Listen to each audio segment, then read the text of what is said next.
Bonjour, Gilles, c'est pour actualité-dvd.com. Je vous parle du double DVD Vue du ciel entre fleuve et forêt. Les documentaires de David Perrier, Xavier Lefebvre et Pascal Sutra-Fourcade sont distribués par les films CVI et son arrêt est présenté par Yann Arthus Bertrand, sorti en magasin le 11 décembre 2012. Pour que vivent les grands fleuves est un reportage de David Perrier et Xavier Lefebvre portant sur l'importance et la fragilité des écosystèmes fluviaux à travers le monde, en se penchant sur certains exemples précis comme les chutes d'Iguassou, l'état des eaux en France ou l'impact du barrage des Trois-Gorges en Chine. L'appel de la forêt, documentaire réalisé par Pascal Sutra-Fourcade, s'intéresse plutôt aux écosystèmes de la forêt, évidemment, en nous faisant visiter Madagascar, le Cameroun ou les États-Unis afin de présenter tour à tour des forêts vierges ou des forêts dévastées par l'homme. Vue du ciel est une série d'émissions luxueuses d'environ 1h40 portant sur des thématiques écologistes. À partir de là, il est très facile de faire plusieurs amalgames. Premièrement, Vue du ciel n'a rien à voir avec les séries britanniques animalières, genre Blue Planet ou Life, qui s'intéressent beaucoup plus aux animaux.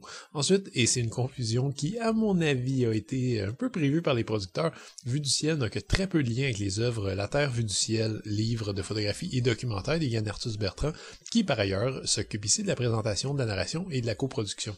Si vous connaissez le livre, vous savez qu'il est constitué d'images époustouflantes des quatre coins du globe pris en photo de très haut, ce qui donne souvent une perspective nouvelle, étonnante et stimulante.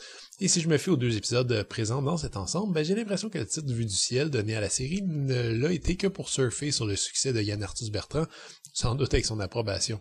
En effet, on voit pas tellement de plans aériens, ou à tout le moins pas assez, ce qui est un peu décevant. Quelques magnifiques prises de vue en hélicoptère pimentent certains reportages, mais rien qui justifie à mon avis le titre de la série. De façon générale, chaque épisode est une sorte d'écrin à mini-reportage, un peu comme dans des séries diffusées à TV5 comme Thalassa. De temps en temps, Yann Arthus Bertrand apparaît comme intervenant dans certains documentaires, d'autres fois non. Et comme toute collection de courts-métrages, mais l'intérêt varie grandement de l'un à l'autre. J'ai préféré de loin le second épisode de L'appel de la forêt au premier. Pour que vivent les grands fleuves manque pas de pertinence, mais je trouvais que l'approche écologiste aidait pas à garder l'attention du spectateur standard tout le long.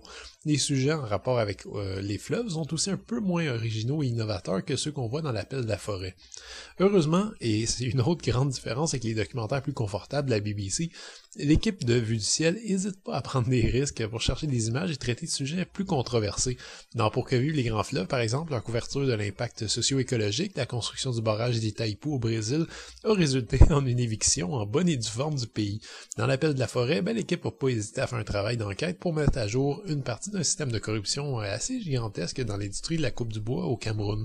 Une corruption qui a comme effet finalement de ravager des forêts protégées. Plus spectaculaire encore selon moi, c'est les images d'un premier contact fait par un aventurier brésilien avec une tribu amérindienne qui n'a jamais vu la moindre trace de civilisation afin d'éviter qu'une guerre se produise avec des bûcherons un peu trop entreprenants. Ce sont des images inédites, touchantes et précieuses qui enflamment l'imagination et qui donnent toute la légitimité à Vue du ciel. En fait, j'aurais volontiers regardé un long-métrage portant ce sujet seul. Vous aurez remarqué que rien là-dedans n'a particulièrement rapport avec le thème de Vue du ciel, mais au moins chaque épisode contient son lot d'informations intéressantes sur l'environnement. Pour que vivent les grands fleuves et L'appel de la forêt sont respectivement les épisodes 3 et 4 de la deuxième saison de la télésérie, qui s'est arrêtée à la troisième saison. Je sais pas au juste si on verra les autres épisodes en DVD. En Europe, un imposant coffret contient l'intégrale de la série et malgré ma déception initiale, je dirais pas non à un tel ensemble.